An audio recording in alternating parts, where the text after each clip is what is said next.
नमस्कार। पिछले एक वीडियो में मैंने शहद के बारे में बात किया था कि स्प्रिंग सीजन या बसंत ऋतु में शहद का उपयोग क्यों करना चाहिए और शहद के उपयोग से हमको क्या क्या लाभ प्राप्त हो सकते हैं। जब मैंने ये वीडियो बनाया तो बहुत सारी क्वेरीज थी, बहुत सारे लोगों ने सवाल पूछा। कमेंट बॉक्स में भी कुछ लोगों ने सवाल डाला था कि क्या शहद डायबिटिक पेशेंट्स ले सकते हैं। जनरली हमारी ऐसी मान्यता है कि क्योंकि शहद मीठा होता है इसलिए हमको शहद का उपयोग नहीं करना चाहिए। डॉक्टर्स भी बेसिकली आपको शहद का उपयोग करने से मना करते हैं। आज हम बात करेंगे क्या डायबिटिक पेशेंट्स शहद का उपयोग कर सकते हैं, और आपसे ये बात करने के लिए मैं आज यहाँ पर प्राकृतिक जगह पर आया हूँ जहाँ पर मैं बात करूँगा प्राकृतिक रूप से शहद जो प्राप्त होता है।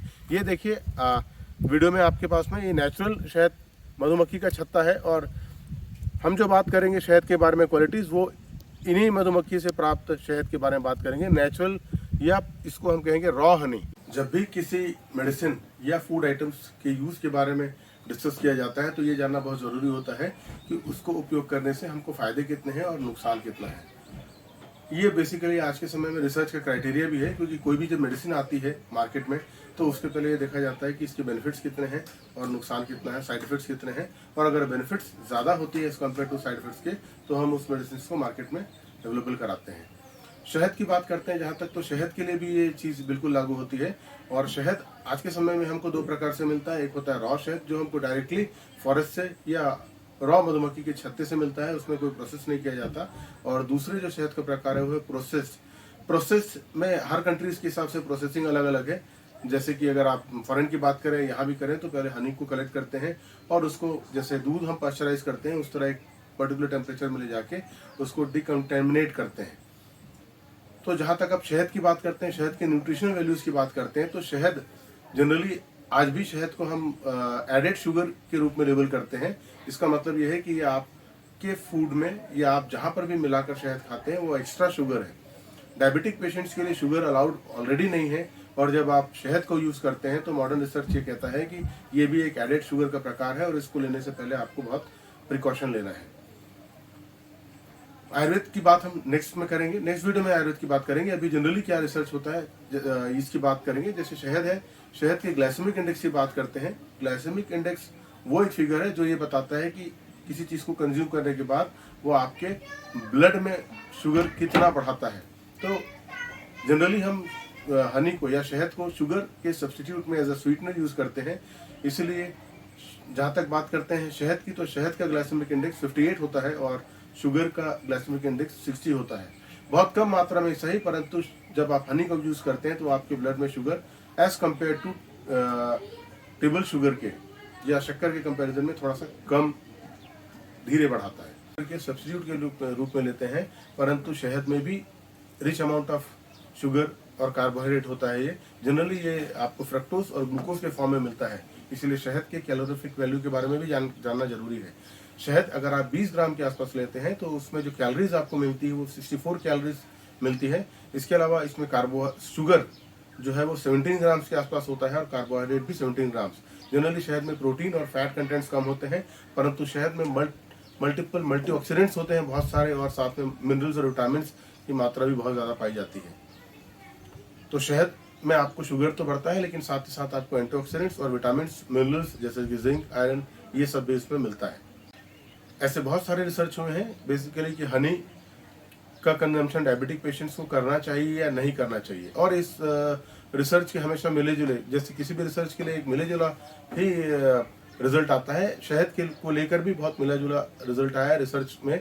कुछ एक लोग हैं जो कहते हैं कि शहद थोड़ी मात्रा में जब आप लेते हैं तो for a time being immediately तो वो ब्लड के शुगर को बढ़ाता है, लेकिन लंबे समय तक फिर ब्लड के शुगर को कंट्रोल रखता है। आपकी भूख को भी थोड़ा सा मैनेज करता है ये, और लगातार लंबे समय तक अगर आप शहद लेते हैं तो HbA1c जो ग्लाइकोसिलेटेड हेमोग्लोबिन का वैल्यू है वो कम करता है। एक रिसर्च ये कहता है और दूसरा रिसर्च ये कहता है कि शहद अगर आप लेते हैं तो आपका HbA1c बढ़ सकता है। रिसर्च दोनों के मिले जुले हैं, परंतु शहद के और बेनिफिट्स भी हैं जो हमको जानना जरूरी है। जैसे शहद बहुत अच्छा एंटी इन्फ्लेमेटरी है। अगर आपको कहीं चोट लगी है तब भी अगर आप एज अ हीलिंग यूज़ करते हैं तो शहद एंटी हील है। ये आपकी हार्ट डिजीजेस में भी हेल्प करता है। अगर आप हृदय रोग से परेशान हैं तो भी शहद का उपयोग फायदेमंद होता है। इसके अलावा शहद में बहुत सारे नेचुरल एंटीऑक्सीडेंट्स और विटामिन हैं, इसलिए ये एंटी एजिंग भी है। शहद आपकी स्किन के लिए बहुत अच्छा है, आपकी स्किन के ग्लो को बढ़ाता है। इसके अलावा शहद आपके डैंड्रफ या हेयर के प्रॉब्लम्स हैं तब भी शहद बहुत फायदेमंद है। इसके अलावा शहद आपके वेट लॉस में बहुत हेल्प करता है। शहद बेसिकली आपके फूड इंटेक को भी कम करता है, क्योंकि ये थोड़ा सा डाइजेस्ट होने में हैवी होता है और आपको न्यूट्रिएंट्स और विटामिन्स मिल जाते हैं, इसलिए आपको भूख कम लगती है और ये आपके वेट मैनेजमेंट में भी फायदेमंद है। इसके अलावा शहद इंस्टेंट एनर्जी बूस्टर है। अगर आप बहुत ज़्यादा वीक फील कर रहे हैं तब भी अगर आप शहद का यूज़ करेंगे तो ये आपको एनर्जी देगा। ये एनर्जी इंस्टेंट एनर्जी बूस्टर के रूप में शहद का यूज़ किया जाता है। तो ये थे शहद के कुछ जनरल यूजेज जो आज मॉडर्न रिसर्च के हिसाब से प्रूव्ड है। नेक्स्ट वीडियो में हम बात करेंगे शहद के आयुर्वेदिक बेनिफिट्स के बारे में, लेकिन इन मिले जुले रिसर्च से हम इतना तो डिसाइड कर ही सकते हैं कि शहद डायबिटिक पेशेंट्स ले सकते हैं, परंतु एक लिमिट अमाउंट में। ये आज के समय में मॉडर्न रिसर्च कहता है कि शहद डायबिटिक पेशेंट ले सकते हैं, बट हमेशा मॉडरेट अमाउंट में लेना है शहद। 5 to 10 ग्राम्स अगर आप शहद डेली लेते हैं तो ये आपकी इम्यूनिटी को बढ़ाएगा, आपको एनर्जी देगा, आपका वेट रिड्यूस करेगा, हार्ट डिजीज में बहुत फायदेमंद है। और कहीं किसी प्रकार से अगर आपको कोई ब्लीडिंग हो रही है, इंटरनल ब्लीडिंग है, तब भी आप शहद लेंगे तो ये आपको बेनिफिशियल होगा। तो ये था शहद के रिसर्च आज के हिसाब से। आज के हिसाब से भी अगर हम कहें मॉडर्न रिसर्च की बात करते हैं तब भी शहद आपके लिए मॉडरेट अमाउंट में बेनिफिशियल है। नेक्स्ट वीडियो में हम बात करेंगे शहद के बारे में, आयुर्वेद के क्या व्यूज हैं, शहद क्या आयुर्वेद में शहद को लेना कहा गया है या नहीं कहा गया है। तो शहद बिल्कुल डायबिटिक पेशेंट्स लिमिट अमाउंट में लेंगे। और हाँ, कई बार ऐसा होता है कि हम शहद तो लेना बंद कर देते हैं, लेकिन शुगर के अदर सब्स्टिट्यूट्स हम प्लेंटी अमाउंट में लेते हैं। जैसे हम चाय तो पियेंगे, थोड़ी सी शुगर डाल लेंगे। इसके अलावा कई बार हम मीट लेते हैं, नॉनवेज लेने लगते हैं, या फिर एक गुलाब जामुन खा लेंगे, रसगुल्ला खा लेंगे।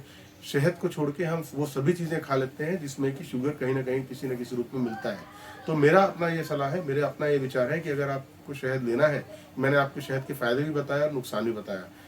मेरा अपना व्यू है कि शहद आपको लेना चाहिए, और शहद लेते वक्त अगर आप शहद ले रहे हैं तो उसी अमाउंट में आप दूसरे जो शुगर सब्स्टिट्यूट्स हैं उनको कम कर दीजिए। शुगर के जो दूसरे सोर्स हैं, जैसे कि अगर आप मीठा खाते हैं, अगर आप नॉनवेज लेते हैं, या अगर बहुत आप ऑयली फूड लेते हैं, या बहुत स्पाइसी फूड, सॉल्टी फूड लेते हैं, तो उनको आप मॉडरेट कर दीजिए, उनको कम कर दीजिए, और उनके बदले में थोड़ी सी मात्रा में शहद जरूर लीजिए। शहद हो सकता है थोड़ी देर के लिए थोड़ी मात्रा में आपका ब्लड शुगर बढ़ाए, पर आप उसको कंट्रोल कर सकते हैं दूसरे डाइट मॉडिफिकेशन से। और साथ ही साथ में अगर आप शहद से बाकी मिलने वाले जो फायदे हैं उसका लाभ उठा सकते हैं। आगे चल के हो सकता है धीरे धीरे आपको शहद के फायदे ज़्यादा हों और शुगर आपका कंट्रोल हो जाएगा, क्योंकि बाकी चीज़ें तो आप शुगर मेंटेन कर रहे हैं, बाकी सोर्स को आप कम कर रहे हैं। तो दूसरे शुगर के स्रोतों को कम करिए और शहद थोड़ी मात्रा में ज़रूर लीजिए। इतना ज़रूर ध्यान रखिए शहद शुद्ध हो तो ज़्यादा अच्छा है। रॉ हनी अगर आपको मिले तो बेस्ट ऑप्शन है। धन्यवाद।